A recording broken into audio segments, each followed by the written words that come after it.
Kalau kita mendengar kata Arab, hal pertama yang terlintas di benak kita adalah Islam. Ini tidak mengherankan, mengingat hampir seluruh penduduk dunia Arab saat ini adalah Muslim. Dan Islam sendiri lahir di tanah Arab, serta menjadi bagian tak terpisahkan dari sejarah Islam dari lahir sampai sekarang. Akibatnya, dalam persepsi banyak orang, Arab dan Islam dianggap sebagai semacam satu kesatuan. Namun, apa yang terjadi sebelum Islam ada di Arab? Seperti apa kehidupan sosial, budaya, dan kepercayaan masyarakat di sana? Bagaimana sistem politik dan ekonomi mereka berkembang sebelum Islam mengubah tatanan yang ada? Dan benarkah bahwa Arab sebelum Islam adalah zaman kebodohan, zaman jahiliyah? Kalau benar, seberapa bodoh orang-orang di zaman jahiliyah? Apakah memang mereka menyembah berhala? Untuk memahami peradaban Arab secara lebih menyeluruh, kita perlu menelusuri kembali jejak sejarahnya sebelum munculnya Islam. Ketika Jazirah Arab dihuni oleh berbagai suku dengan beragam tradisi, sistem kepercayaan, dan dinamika sosial yang membentuk fondasi bagi perubahan besar yang dibawa Islam nantinya.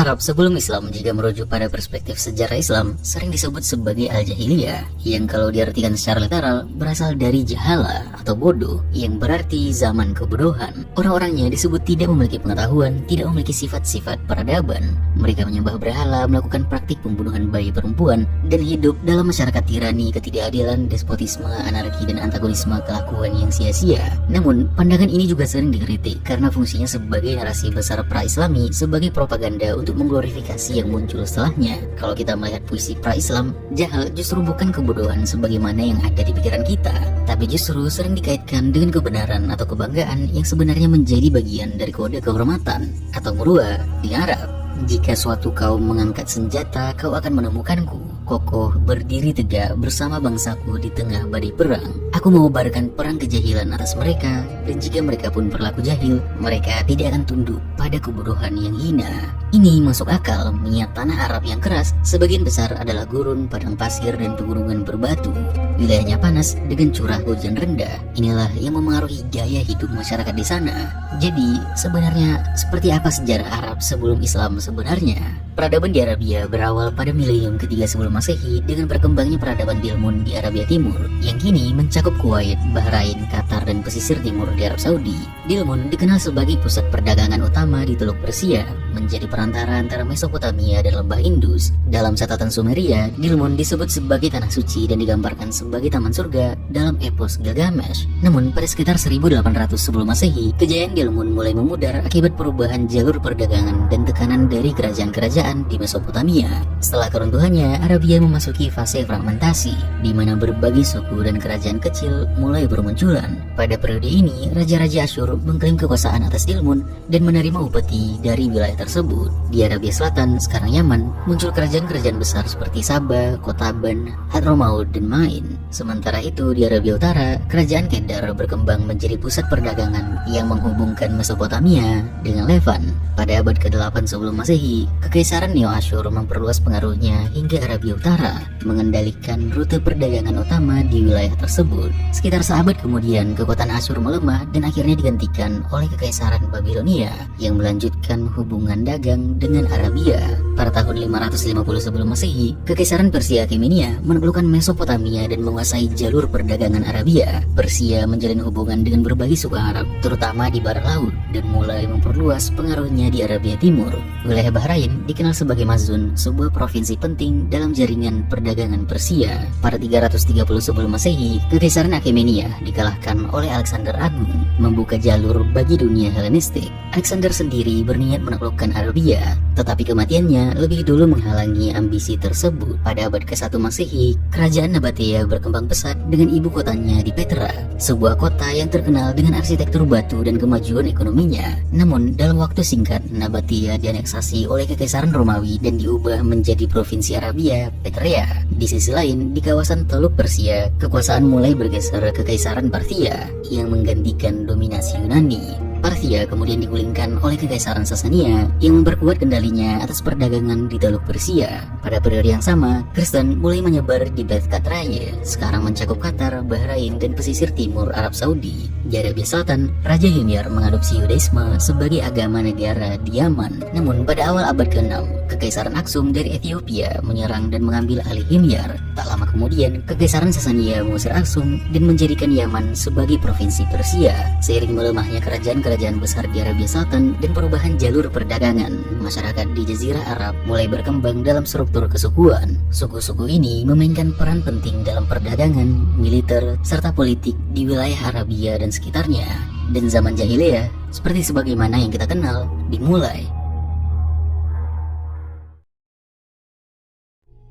Suku atau kabilah adalah unit sosial dan politik utama di Jazirah Arab. Asabiyah atau Asobiyah menjadi konsep solidaritas kesukuan yang menjadi landasan kehidupan sosial mereka, di mana kesetiaan terhadap suku lebih penting daripada moral sekalipun. Mereka tidak memiliki sistem hukum yang terpusat atau tertulis, tapi mengandalkan adat istiadat atau urf yang diwariskan secara turun-temurun. Pemimpin suku atau sheikh tidak memiliki kekuasaan absolut, tapi dihormati sebagai penasehat, mediator, dan pemimpin perang atau perdagangan. Hubungan antar suku biasanya berdasar pada persekutuan atau hilf atau perlindungan atau jiwar yang memungkinkan mereka untuk bekerja sama antar kelompok. Tidak ada sistem hukum tertulis, aturan dan hukuman berdasarkan tradisi lisan dan hukum adat dengan dua prinsip utama, yaitu yang pertama, sar, dendam darah, di mana pembunuhan seorang anggota suku bisa memicu perang antar suku selama beberapa generasi, di mana jika seseorang membunuh anggota suku lain, keluarga korban memiliki hak untuk membalas dendam dengan melakukan hal yang sama. Yang kedua, dia atau uang darah sebagai bentuk kompensasi untuk menyelesaikan perselisihan tanpa perang.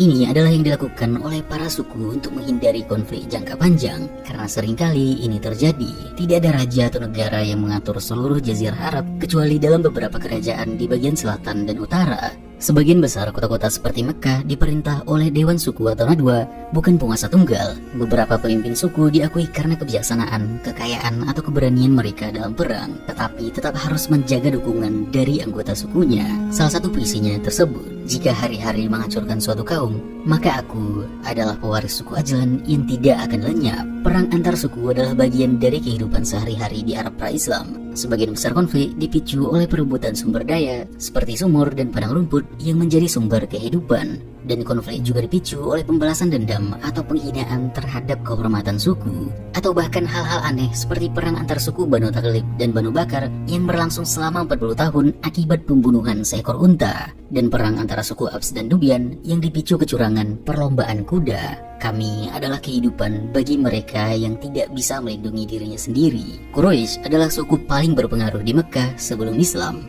Mereka tidak hanya mengontrol perdagangan internasional, tetapi juga bertanggung jawab atas perawatan Ka'bah, menjadikan mereka penguasa politik dan ekonomi utama di kota suci tersebut. Mereka menengahi perdagangan antara India, Persia, Afrika, dan Romawi Timur, dan juga menengahi dalam konflik kesukuan dalam Jazirah Arab. Quraisy terdiri dari berbagai klan atau fahiz, masing-masing memiliki peran dalam politik dan ekonomi kota. Seperti Bani Hashim, keluarga dari mana Nabi Muhammad berasal, bertanggung jawab atas pemberian air bagi para perziarah, atau Sikoya. Bani Umayyah, klan aristokrat kaya yang mendominasi perdagangan dan seringkali berkonflik dengan Bani Hashim, dan juga suku Quraisy ada Bani Makhzum, klan pejuang yang memiliki pengaruh dalam pertahanan kota dan sering bertindak sebagai panglima perang. Suku Aus dan Khoraj adalah dua kelompok utama di Yathrib atau Medina yang sering berperang satu sama lain, menciptakan ketidakstabilan di kota sebelum kedatangan Islam. Kota ini juga dihuni oleh suku-suku Yahudi, Banu Qainuqa, Banu Nadir, dan Banu Qurayza yang memiliki pengaruh ekonomi dan juga sosial yang besar. Saat Nabi Muhammad hijrah ke Yathrib pada tahun 622 Masehi, kota ini menjadi pusat Islam dan persaingan antar suku diredam melalui Piagam Madinah. Kerajaan Ghassanid adalah salah satu dari dua kerajaan Arab Kristen utama sebelum Islam. Mereka bersekutu dengan Kekaisaran Bizantium dan bertugas mengamankan rute perdagangan di perbatasan timur Romawi dari suku-suku Arab nomaden serta serangan Persia. Dan mereka bisa dikatakan model pertama pemerintahan Arab yang lebih tersentralisasi sebelum muncul munculnya Islam. Di sisi lain, sekutu dari Kekaisaran Persia, Sasanid, ada suku Lakhmid, kerajaan Arab Kristen yang menjadi tameng bagi Persia. Sama seperti Ghassanids, mereka melindungi jalur perdagangan menuju Teluk Persia. Al-Hiro, ibu kota Lakhmid, menampung penyair dan ilmuwan Arab, menjadikannya pusat kebudayaan masa ini. Kerajaan Kindah, kerajaan Arab pertama yang berusaha menyatukan suku-suku di pusat Arab sebelum Islam, namun mereka tidak memiliki sekutu dengan Bizantium ataupun Persia, tapi berdiri sendiri mengontrol suku-suku nomaden di gurun. Namun tanpa sekutu, mereka lemah, yang membuat mereka jatuh tidak lama setelah penyatuan karena ketidakstabilan. Kehidupan sehari-hari di Arabia juga dipenuhi dengan perdagangan yang menjadi sumber utama ekonomi mereka dikarenakan memiliki letak yang strategis antara Kekaisaran Romawi Timur atau Bizantium dan Kekaisaran Persia atau Sasanid yang menjadikannya jalur transit penting bagi perdagangan komoditas. Beberapa jalur perdagangan utama ada yang pertama, jalur kemenyan dan rempah-rempah, utamanya mur yang bernilai besar di pasar Romawi dan Persia untuk keagamaan, pengobatan dan juga kosmetik, menghubungkan Yaman, Hadramaut dan Oman dengan Mesir, Roma, Persia dan India.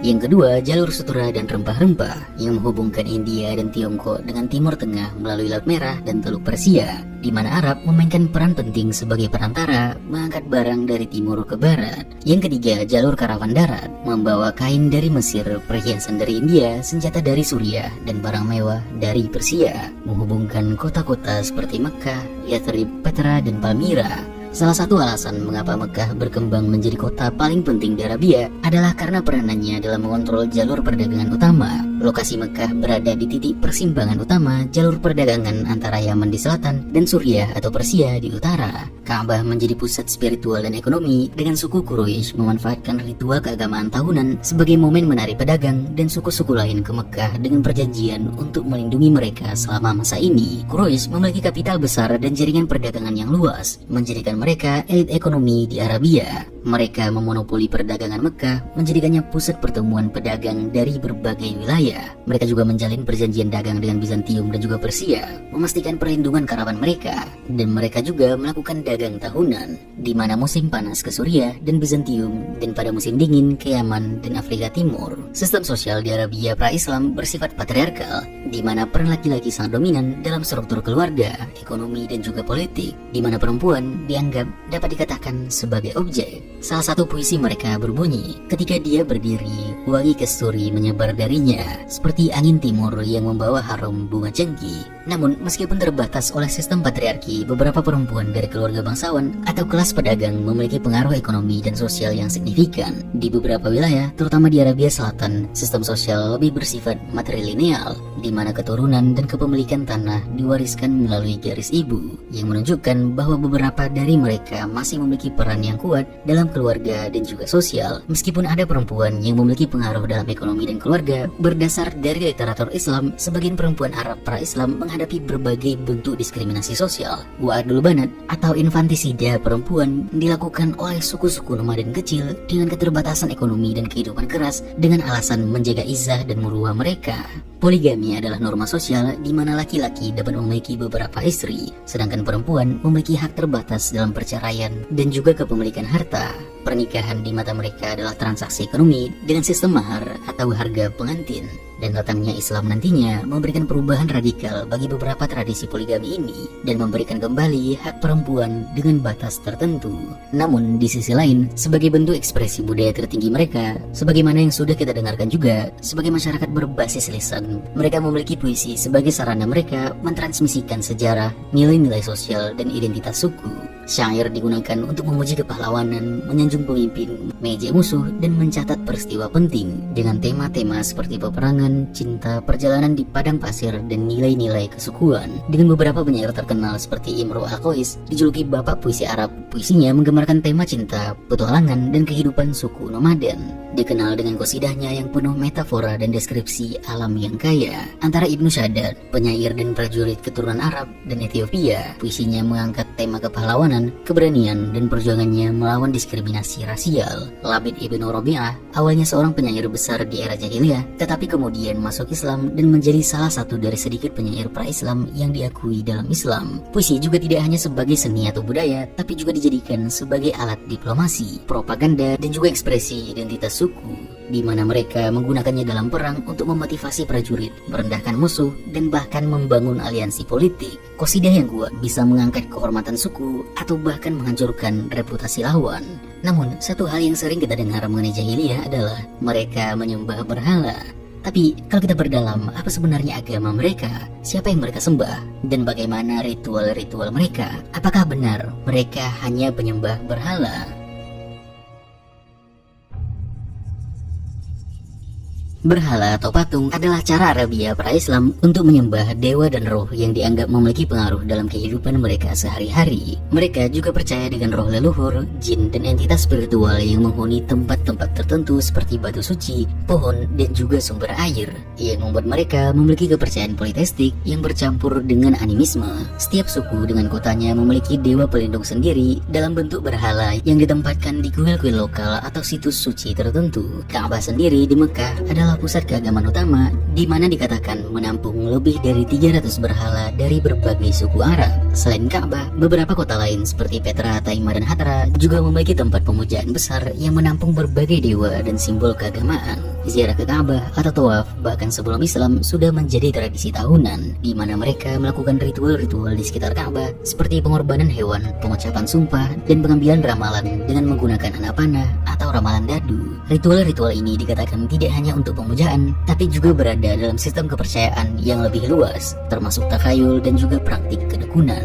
Mereka menganggap bahwa nasib seseorang bisa ditentukan dengan metode divinasi yang digunakan dalam keputusan politik, perdagangan, dan juga perang. Mereka melemparkan panah tanpa mata ke dalam bejana di dekat berhala, dan posisi jatuhnya panah akan menentukan keputusan apa yang harus mereka ambil. Metode ini dipercaya digunakan untuk menentukan kapan perang dimulai, apakah seseorang harus melakukan sesuatu, atau apakah suatu pernikahan dapat terjadi. Sama dengan beberapa dari manusia aneh hari ini, mereka mempercaya astrologi dan tanda-tanda alam, di mana mereka percaya itu bisa memprediksi peristiwa-peristiwa besar, gerhana, badai pasir, kemunculan komet ditandai dengan peristiwa baik atau buruk bagi pemimpin suku atau ekspedisi perang. Kedukunan juga dilakukan untuk meramal masa depan untuk memberi keuntungan bagi para pemimpin dan para pedagang. Dan ziarah ke Mekah juga memiliki dimensi sosial dan ekonomi yang kuat, di mana para peziarah tidak hanya datang untuk beribadah, tapi juga untuk berdagang dan membangun aliansi politik antar suku. Suku Quraisy yang menguasai Mekah mengontrol ritual keagamaan dan memperoleh keuntungan ekonomi dari para peziarah melalui pajak dan persembahan yang diberikan kepada berhala-berhala di Ka'bah. Mereka juga membangun pasar-pasar di sekitarnya seperti Suk Muqas yang berkembang sebagai pusat perdagangan utama yang menarik pedagang dari berbagai wilayah termasuk Yaman, Persia, dan juga Suriah.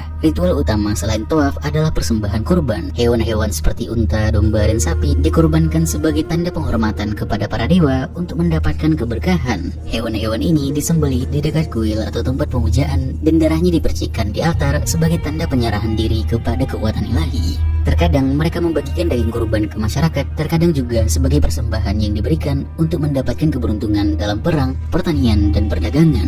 Dia melakukan pengorbanan hewan untuk Bang Al-Samin. Dewa utama yang mereka sembah dalam pantheon Arab adalah Hubal, Alat, Al-Uzza, Manat, dan Dusyara, di mana Hubal sebagai dewa utama di Mekah yang kemungkinan berasal dari tradisi Semitik Utara. Dia dikaitkan dengan peramalan dan nasib yang dibuktikan menggunakan panah untuk menentukan keputusan penting di kuil Mekah. Alat, Al-Uzza, dan Manat dikenal sebagai 3 dewi agung yang memiliki hubungan dengan takdir, perang, dan perjalanan waktu.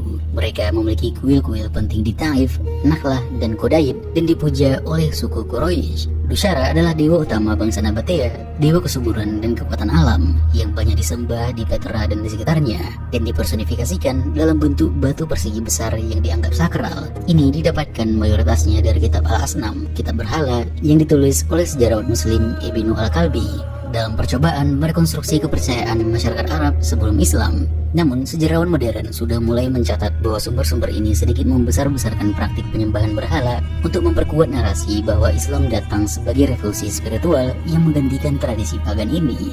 Nah, selain dewa-dewa besar ini, masyarakat Arab juga mempercayai roh-roh leluhur, jin, dan fenomena alam sebagai entitas yang entah dihormati atau dihindari. Beberapa inskripsi Safaitik dan Tamudik menyebutkan ritual pemanggilan roh atau jin dengan sebutan, "Aku memohon kehidupan kepada para dewa, para sahabat atau roh leluhur, dan jin penjaga. Aku memohon perlindungan dari para dewa dan belas kasihan dari roh-roh jin." Nama Allah sendiri sudah dikenal oleh Arab pra-Islam, namun dikarenakan perannya menurut mereka adalah sebagai pencipta dan dipandang sebagai dewa tertinggi, jadi hubungannya hanya dengan dewa-dewa yang lebih rendah, bukan kepada manusia. Dan mereka, para Arab sebelum Islam, lebih berfokus dalam menyembah dewa-dewa lain yang lebih dekat dan berperan aktif dalam kehidupan mereka. Dalam inskripsi lama, terutama dalam Zabat, ditemukan istilah basmalah pra-Islam yang berbunyi Bismika Allahumma, dengan namamu ya Allah, yang menunjukkan nama Allah sudah digunakan, dan beberapa interpretasi mengatakan bahwa sudah ada tradisi monoteistik sebelumnya. Kata Allah, kalau kita bahas secara etimologi, kemungkinan merupakan bentuk singkat dari Al-Ilah, yang berarti Sang Tuhan atau Tuhan yang Esa, di mana ilah sendiri berasal dari asal kata ilaha, yang berarti menyembah atau beribadah. Di Arabia Selatan, prasasti dari kerajaan Sabah, Kotaban, dan Himyar menunjukkan perkembangan kepercayaan yang cukup berbeda dari politisme ini, dengan istilah yang sering muncul dari teks-teks ini adalah Rahman atau Ar-Rahman, yang berarti Tuhan yang Maha Pengasih, yang juga digunakan dalam tradisi monoteistik, yang mengindikasikan bahwa di Arab Selatan ada pengaruh monoteisme, terutama setelah Himyar mengadopsi Yudaisme Yahudi sebagai agama pada abad keempat Masehi. Ini membuat Arab pra-Islam tidaklah homogen dalam kepercayaan. Tidak semua orang percaya pada banyak dewa dan roh-roh. Monoteisme juga sudah ada lama dalam Arab ini, dengan Zoroastrianisme, Yudaisme, dan Kristen yang perlahan-lahan mulai memengaruhi beberapa kelompok masyarakat, terutama selatan dan juga utara. Selain mereka, suku Hanif juga dikatakan adalah penganut monoteisme. Mereka menolak penyembahan berhala dan mencari tauhid murni. Tidak sama dengan Yudaisme atau Kristen, mereka tidak mengikuti agama-agama besar ini, tapi mereka tetap meyakini adanya Tuhan yang Esa, dengan tokoh yang terkenal seperti Zaid ibnu Amr yang menentang politisme, dan Warokoh ibnu Naufal yang diyakini memiliki pengetahuan tentang kitab-kitab suci Kristen. Komunitas Yahudi memiliki kehadiran yang kuat di Yathrib, Madinah, Khoibar, dan Taimah. Dan di kerajaan Himyar, Yaman, mereka hidup berdasar hukum Taurat, memiliki pemimpin agama, dan membangun sinagoga. Mereka juga mempengaruhi suku-suku Arab dalam tradisi Yahudi, dalam hukum dan juga ritual. Kristen sendiri tersebar luas di Arab Utara dan juga Selatan. Najran menjadi pusat Kristen yang penting di selatan, sedangkan Ghassanid dan Lakhmid di utara adalah sekutu Bizantium dan Persia yang beragama Kristen. Mereka yang beragama Kristen ini dipengaruhi oleh Nasranisme yang menolak istilah Bunda Allah bagi Maria, dan juga mereka dipengaruhi monofisitisme yang mengajarkan bahwa Yesus hanya memiliki satu sifat, yaitu sifat ilahi, dengan kemanusiaannya terserap ke dalam keilahiannya. Dan ini berbeda dengan Kristen Bizantium. Kristen Ghassanid mendukung Bizantium, sementara Lakhmid dikira berpihak pada Persia. Di wilayah timur, terutama Hiro dan Teluk Persia, Zoroastrianisme atau yang lebih kita kenal dengan Majusi adalah agama dominan di bawah kekuasaan Persia Sassanid, di mana dalam agama ini pertarungan berpusat antara kebaikan atau Ahura Mazda dan kejahatan Angra Mainyu, serta pemujaan api suci. Bukan berarti mereka menyembah api, tapi itu digunakan sebagai simbol terhadap Tuhan yang Esa. Beberapa suku Arab yang berada di bawah kekuasaan Persia mengadopsi kepercayaan ini, terutama di kalangan elit, dan tradisi-tradisi monoteistik ini juga nantinya memberikan pengaruh terhadap munculnya Islam. Transisi dari Islam sendiri tidak terjadi secara tiba-tiba, tapi karena serangkaian perubahan sosial, politik, dan ekonomi yang berlangsung selama beberapa abad. Mulai dari kejatuhan kerajaan-kerajaan besar di Arabia, kuatnya pengaruh kekuatan luar, dan bangkitnya gerakan monoteistik itu sendiri. Quraisy yang sering diantagoniskan dalam tradisi Islami juga sebenarnya cukup masuk akal kenapa mereka ingin mempertahankan status quo, karena kepentingan mereka di Mekah sangat besar, baik dalam stabilitas politik, ekonomi, dan juga spiritualitas itu sendiri, yang membuat mereka terlihat antagonistik terhadap percobaan untuk perubahan-perubahan sosial atau keagamaan yang dapat mengancam kekuasaan mereka. Arabia pra-Islam sebenarnya bukan sekadar periode kebodohan atau kekacauan moral, tapi zaman yang kaya akan budaya, perdagangan, dan keberagaman keagamaan.